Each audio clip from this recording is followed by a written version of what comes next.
किसी गांव की बात है। एक गांव में एक पति पत्नी रहा करते थे। पति का नाम बिरजू था और पत्नी का नाम शोभा था। वह बहुत गरीब थे। बिरजू बहुत ही धार्मिक प्रवृत्ति का था। वह भगवान शिव का भक्त था और भगवान शिव की रोज़ पूजा किया करता था। लेकिन उसकी पत्नी बिल्कुल भी पूजा पाठ नहीं करती थी। उसे भगवान शिव पर विश्वास नहीं था और वह अपने पति को भी पूजा पाठ करने के लिए मना करती थी। वह कहती थी कि पूजा पाठ से कुछ नहीं होगा, तुम ऐसे ही अपना समय बर्बाद कर रहे हो। पति उसकी बातें सुनकर बहुत दुखी होता।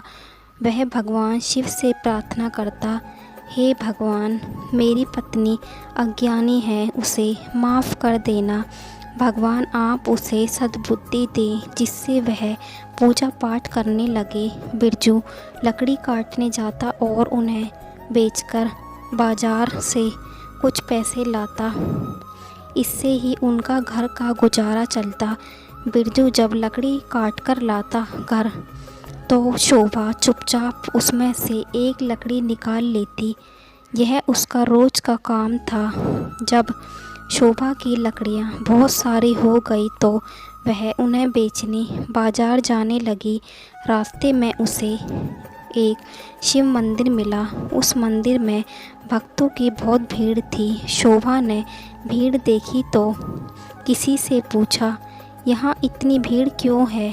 तो उन्होंने बताया कि आज सावन का सोमवार है, इसलिए सभी पूजा पाठ तथा शिवलिंग पर जल अर्पित करने आए हैं। यह सुनकर शोभा आगे बढ़ गई। आगे पेड़ के नीचे बैठी हुई एक औरत मिली। उसने शोभा से कहा, क्या तुम मुझे कुछ पैसे दोगी? उसकी हालत देखकर शोभा को उस पर दया आ गई और शोभा ने उस औरत से पूछा, तुम पैसों का क्या करोगी? तुम्हें खाना चाहिए क्या? तब उस औरत ने कहा, हाँ, मैंने 2 दिनों से कुछ नहीं खाया। मुझे भूख तो लगी है, पर ये पैसे मैं खाने के लिए नहीं मांग रही। इन पैसों से मैं पूजा का सामान खरीदूंगी और भगवान शिव की पूजा करूंगी। आज सावन का सोमवार है। शोभा ने कहा, शिवजी की वजह से तुम्हारी ऐसी हालत है और फिर भी तुम उनकी पूजा पाठ करती हो। पूजा पाठ से कुछ नहीं होता, खाना खाओ और काम करो। तब उस औरत ने कहा, नहीं बहन, ये तो मेरी किस्मत है जो मेरी ये हालत है। मैं तो शिवजी का पूजन इसलिए करना चाहती हूँ कि शिवजी की कृपा से मेरा अगला जीवन और ये जीवन भी सुधर जाए।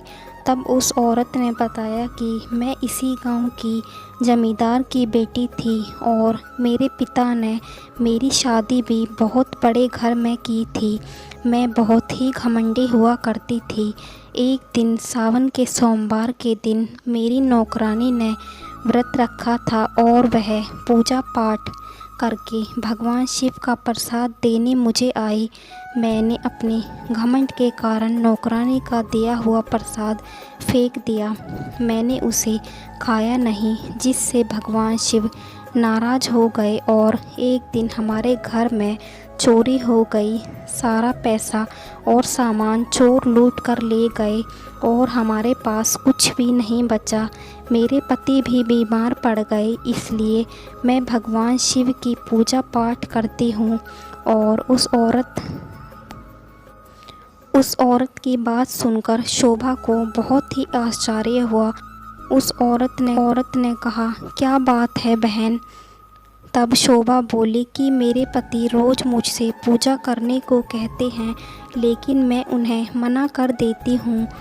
तुम्हारी एक भूल के कारण तुम्हें इतना कष्ट मिला, तो सोचो मेरा क्या होगा। शोभा उसे पैसे देकर अपने घर आ जाती है और पूजा की थाली लेकर शिव मंदिर जाती है। वह रोज़ पूजा पाठ करती है और व्रत रखती है। शोभा हर रोज़ मंदिर जाया करती और पूजा पाठ करती। यह देखकर उसका पति बहुत खुश हुआ और उसने भगवान शिव को धन्यवाद दिया कि हे प्रभु, आपने मेरी प्रार्थना सुन ली और मेरी पत्नी को सद्बुद्धि दी जिससे वह पूजा पाठ करने लगी। अब दोनों पति पत्नी मिलकर रोज़ पूजा पाठ करते और मंदिर जाते और सावन के सोमवार को भगवान शिव का भजन कीर्तन करवाते। उनकी भक्ति देखकर भगवान शिव बहुत प्रसन्न हुए। एक रात भगवान शिव ने शोभा को सपने में दर्शन दिए। भगवान शिव ने शोभा से कहा, बेटी, मैं तुम दोनों की भक्ति से बहुत प्रसन्न हूँ। आज से तुम्हारे सारे कष्ट मिट जाएंगे और तुम्हें जल्द ही पुत्र की प्राप्ति होगी। इतना आशीर्वाद देकर भगवान शिव अंतर्ध्यान हो गए। शोभा और बिरजू जब सुबह उठते हैं तो उनका घर धन धान्य से भरा होता है। वो दोनों भगवान शिव को धन्यवाद देते हैं। भगवान शिव की कृपा से कुछ समय बाद शोभा को एक पुत्र होता है जिसका नाम वह शिवाय रखती है। भगवान शिव की कृपा से शोभा और बिरजू का जीवन खुशियों से भर जाता है। इस तरह जो भी कोई सावन के महीने में और सावन के सोमवार को व्रत और पूजन करता है उसके सभी कष्ट दूर हो जाते हैं। तो हे भगवान शिव, ऐसे ही अपने सभी भक्तों पर अपनी कृपा बनाए रखना। अब अगर आपको यह वीडियो पसंद आई है तो वीडियो को लाइक करें, साथ ही चैनल को सब्सक्राइब करें और कमेंट बॉक्स में ओम नमः शिवाय ज़रूर लिखें। जय भोलेनाथ।